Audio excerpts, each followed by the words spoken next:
Today is March 13th, 2014, and we are interviewing Brian Niemeyer at Effingham DAV Club. Brian was born September 20th, 1949. My name is Cheryl Walker, and I'll be interviewing Brian. Brian, could you state for the record what war and branch of service you served in?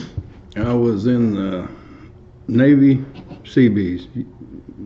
And what was your highest rank? I was second class petty officer, E5. Okay. Would you like to tell your story? Well, I can start where I went, I guess. Okay. After I left boot camp, I went to Port Hueneme, California, and we had some training there, and I got into a battalion in MCB5. So, let's see, I think I was there till the latter part of '69, and then they sent us over to different detachments in Vietnam. First time I was over there, I was around Long Phu. It was on the Mekong River, and when we got there, there was a SEAL team already had been there, or was there. So we built our camp, and we built them a hooch, and then we built it was a naval base for the South Vietnamese Navy on the Mekong River. And we had a lot of trouble there. We had to build us a pier. Then after I was there, we was there around 8 months, I think, and from then when we came back to the U.S. I took a 30-day leave. Then we went to Camp Pendleton for a few days to train with the Marines. Did a few things around there, and then we went back over to Vietnam again, and the second time I was in Tay Khu. That was up in the mountains in the jungle, about 100 mile been north, and I'm trying to think which way it would have been to the ocean over there. I guess it would have been east of Saigon, and there we built a road out to QL1, the main road,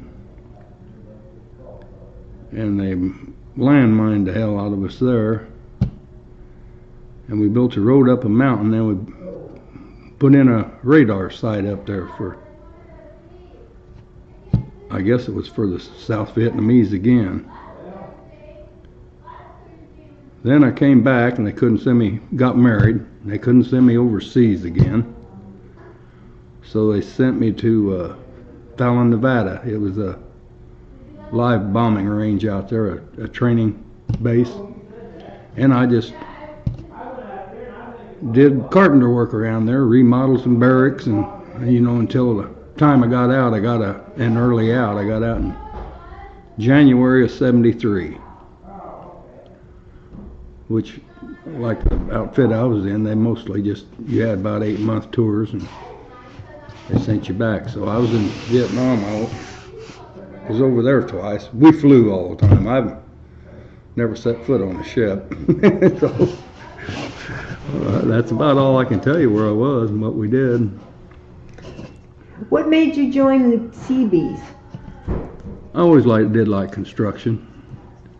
I was on a survey crew for the state before I enlisted, and that's what they had me in there, but I ended up doing mostly carpenter work for them, There wasn't that much survey work to do anyway. So. Did you get your draft number? Well, I was going to get drafted, hell, I knew that, so, but I was wanting to get into something that I wanted to get into. Okay. I mean, I spent a little longer in there than 2 years, but I kind of enjoyed it. I made a lot of good friends, Did you, how did you stay in touch with your family? Just right. Just right? Yeah. Did you get letters easy while you were over there? Oh, we got them we got letters maybe once every week or two, and a helicopter would fly our mail in. You know, there weren't very many of us on these different detachments over there.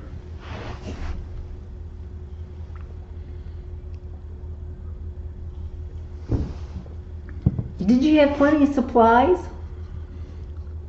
As far as food, yeah, we did. We'd go to an army base and pick up a bunch of food about every 2 weeks, you know. So we had a lot of long rats to start with when we first got over there. You know, it's just come in plastic bags and you threw them in boiling water. You know, not the best, but they kept you going.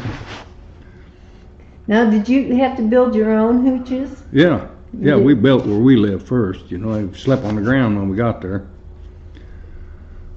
And then, how many guys were in your unit? I was trying to think. You know, there was usually maybe 50, maybe 60, 50, something like that, I guess. Where'd you take basic training? I took that at Great Lakes in April. It's cold up there. Yeah. Then from there I went to Port Hueneme that's where your battalions were out of, and done a little more training in there. Did you have any entertainers come to you? Vietnam, oh yeah. Yeah, they were mostly they were South Vietnamese girls, you know, that usually came and put on a show for us once in a while.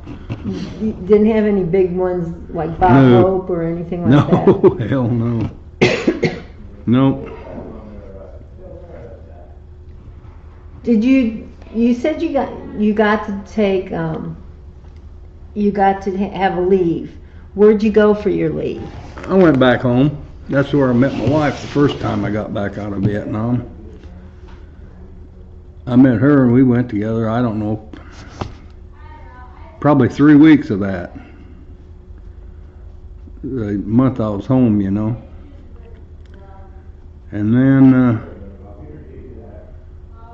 went back to California, and she came out there and saw me around Christmas time or right before. And then she flew back home, and I went back over to Vietnam. When I got back, we got married. So we really didn't go together that long, but now we've been married 42 years this year. So it lasted. Oh yeah.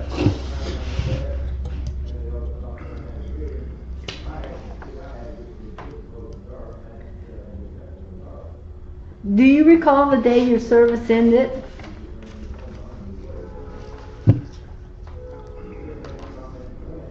Well, when I found out I was getting an early out, I was thrilled. I had enough of it. In fact, I told the one, they're supposed to give you ship over talks, you know, if you want to ship over and put in another 6 years, you know, and I said, you just as well save your breath, I'm out of here. So, yeah, I was glad to get out.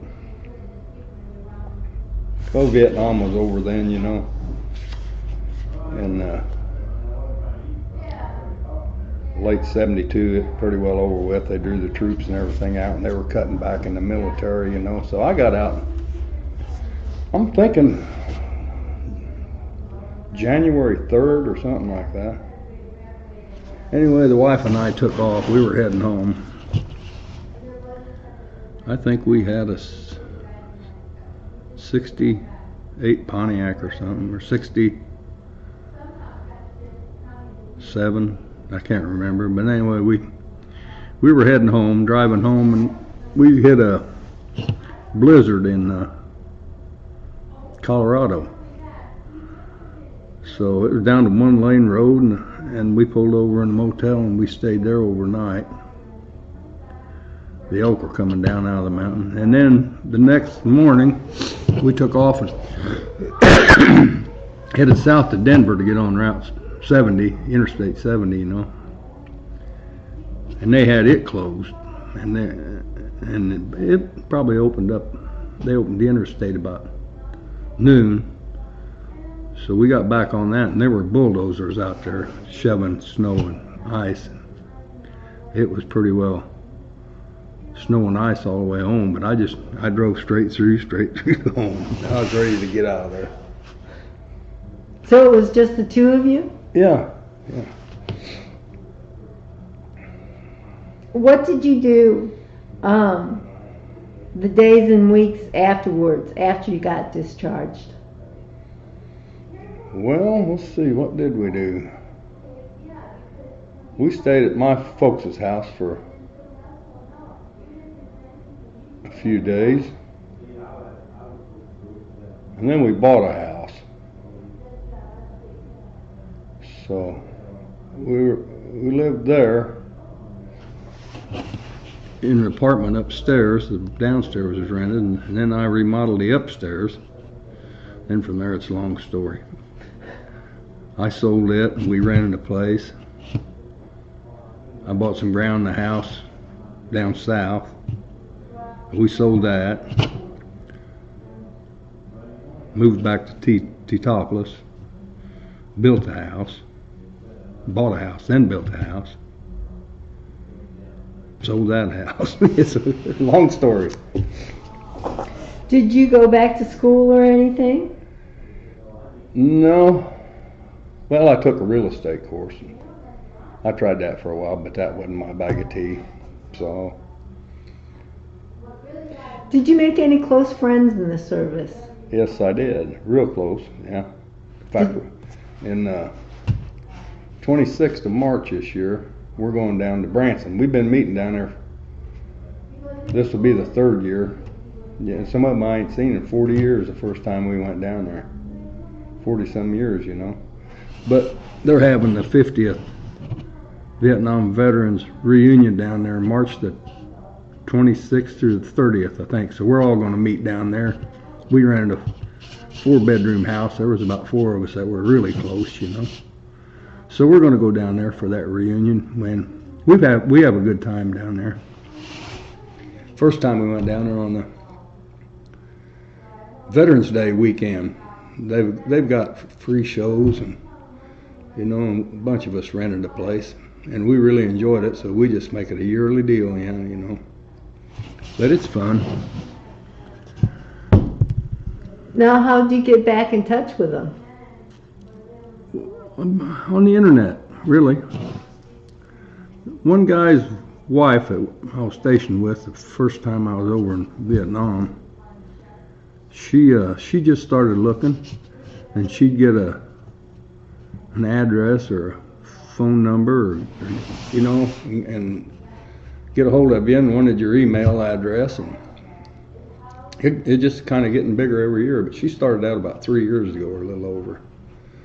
So I got to give her credit. She pulled a lot of them together down there now. It's getting bigger every year.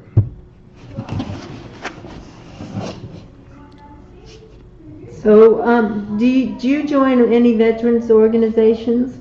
Yeah, I belong to the Legion, the DAV, the VFW. In fact, I got a life membership in the DAV and the VFW.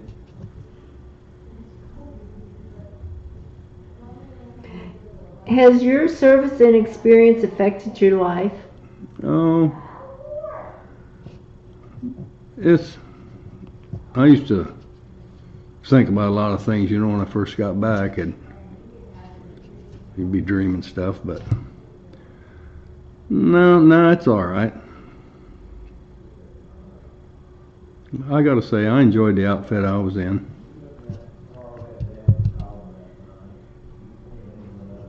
Did your military experience influence your thinking about war or military in general? Yes, it did. Yeah, I don't think we didn't accomplish anything in Vietnam, you know, and to me over here in the Far East is the same damn deal. I don't know.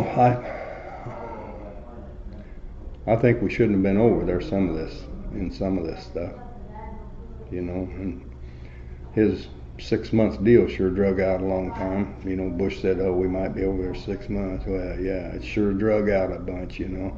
Yeah, I don't think much of it. What do you think of now that they're talking about making the military smaller? Well, if they would pull out of the East, I think they could make it a little smaller, you know, just have a peacetime. I don't know why they went strictly volunteer. I don't know. I guess when there ain't anything going on, they don't have to, you know, the draft or anything.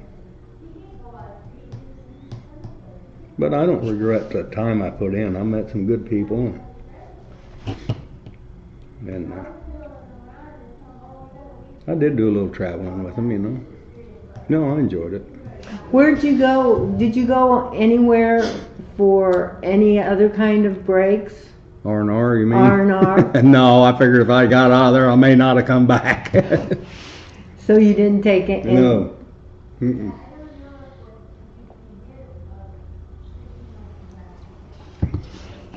Nope. Is there anything else you'd like to say? No, I pretty well said what we all went through, you know, and that's kind of all. I kind of just tried to sum it up. Okay.